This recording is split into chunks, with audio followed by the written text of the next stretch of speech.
ചാലിയാർ പുഴയോരത്തു നിന്നും കൂടുതൽ മൃതദേഹങ്ങൾ കിട്ടുന്നു. സുഹൈൽ മുഹമ്മദ് ചെയ്യുന്നു. സുഹൈൽ, ചാലിയാർ പുഴയോരത്ത് മാത്രമല്ല ആ വനപ്രദേശങ്ങളിലെ തെരച്ചിൽ തുടങ്ങും എന്ന് പറഞ്ഞാൽ അവിടെ മാത്രമായി ഒരു തെരച്ചിൽ തുടങ്ങിയിട്ടില്ലെങ്കിൽ കൂടിയും, അല്ലെങ്കിൽ കാര്യക്ഷമ തെരച്ചിൽ നടത്തിയിട്ടില്ലെങ്കിൽ കൂടിയും ആ മേഖലയിൽ നിന്ന് കൂടി ശരീരങ്ങൾ കിട്ടി തുടങ്ങുന്നു എന്നുള്ളത് എന്തിൻ്റെ സൂചനയാണ് സുഹൈൽ?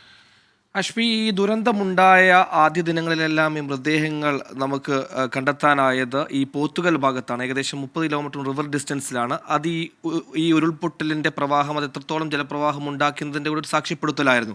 ഇപ്പോൾ ഈ ദിവസങ്ങൾ പിന്നിടുമ്പോൾ പോത്തുകലിന് പിന്നോട്ടുള്ള ഭാഗങ്ങൾ, അതായത് മുണ്ടക്കൈ ഭാഗത്തേക്ക് വരുന്ന ഭാഗങ്ങളിൽ കൂടുതൽ മൃതദേഹങ്ങൾ കണ്ടെത്തുന്നു. അതിന് പ്രധാനമായും പറയാൻ കാരണം ഈ കോഴിക്കോടുള്ള ചാലിയാറിൻ്റെ കടവായ മണ്ണന്തല കടവ്, അത് പോത്തുകലിന് പിറകോട്ടാണ്.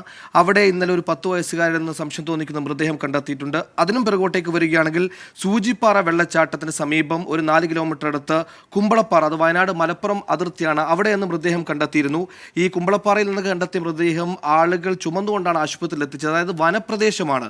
ഈ പോത്തുകൽ ഭാഗത്തടിഞ്ഞ മൃതദേഹങ്ങൾ എന്ന് പറയുന്നത് ഈ രാവിലെ അതിദാരുണമായ സങ്കടമായ കാഴ്ചയാണെങ്കിലും രാവിലെ എഴുന്നേറ്റ് വരുന്നവരൊക്കെ ഈ മൃതദേഹങ്ങൾ അടിഞ്ഞുകൂടുന്ന കാണുന്ന കാഴ്ചകളാണ് കണ്ടത്. പക്ഷേ പിറകോട്ട് വനപ്രദേശമാണ് അധികവും ഉള്ളത്, ഈ കുമ്പളപ്പാറ എന്ന മേഖലകളിലൊക്കെ. അതായത് അവിടെ ഒരു സ്പെസിഫിക് ആയ ഒരു സെർച്ച് വേണം എന്നത് കാര്യത്തിൽ സംശയമില്ല. അതായത് മുണ്ടക്കൈ ഈ ചൂരൽമല ഭാഗത്തേക്ക് സൈന്യം തെരച്ചിൽ നടത്തുമ്പോൾ സമാന്തരമായ രീതിയിൽ പുഴയിലും ഇത്തരത്തിൽ സ്കൂബ ഡൈവിംഗ് ടീമിംഗ് അടക്കം ഉൾപ്പെടുത്തിക്കൊണ്ടൊരു തെരച്ചിൽ വേണ്ടിവരും. ഇന്നലെ നമ്മുടെ വയനാട് റിപ്പോർട്ട് അടക്കം റിപ്പോർട്ട് ചെയ്തത് അത്തരത്തിലൊരു തെരച്ചിലിനുള്ള കാര്യങ്ങൾ ഏകദേശം പൂർത്തിയായെന്ന് തന്നെയാണ്. അതായത് ആഷ്മി, നമ്മൾ പറഞ്ഞു വരികയാണെങ്കിൽ ഈ ഇരവഞ്ഞിപ്പുഴ എന്ന പുഴ മുണ്ടക്കൈക്ക് കഴിഞ്ഞ് ചൂരൽമല കഴിഞ്ഞ ഈ സൂചിപ്പാറ വെള്ളച്ചാട്ടത്തിന് താഴെയാണ്, പിന്നീട് അത് ചാലിയാറായിട്ടാണ് ഒഴുകുന്നത്. അതായത് ചാലിയാറിന് ഒരുപാട് കടവുകൾ ഈ കോഴിക്കോട് മലപ്പുറം ജില്ലകളിലായിട്ടുണ്ട്. ആദ്യ ദിനങ്ങളിൽ ഒരു 30-40 കിലോമീറ്റർ അകലെയുള്ള പോത്തുകൾ മൃതദേഹം കണ്ടെത്തിയെങ്കിൽ ആ ജലനിരപ്പ് കുറഞ്ഞതോടെ അതിന് പിന്നോട്ടിടങ്ങളിലൊക്കെ അതീവ സങ്കടകരമായ കാഴ്ച എന്ന രീതിയിൽ മൃതദേഹങ്ങൾ അടിഞ്ഞിട്ടുണ്ട്. ഇനി പല മൃതദേഹങ്ങളും അല്ലെങ്കിൽ പലരും ഇതിനടിയിലൊക്കെ ഉണ്ടെന്ന സംശയം അത് വളരെ ബലപ്പെട്ടു വരുന്നു. അതിൻ്റെ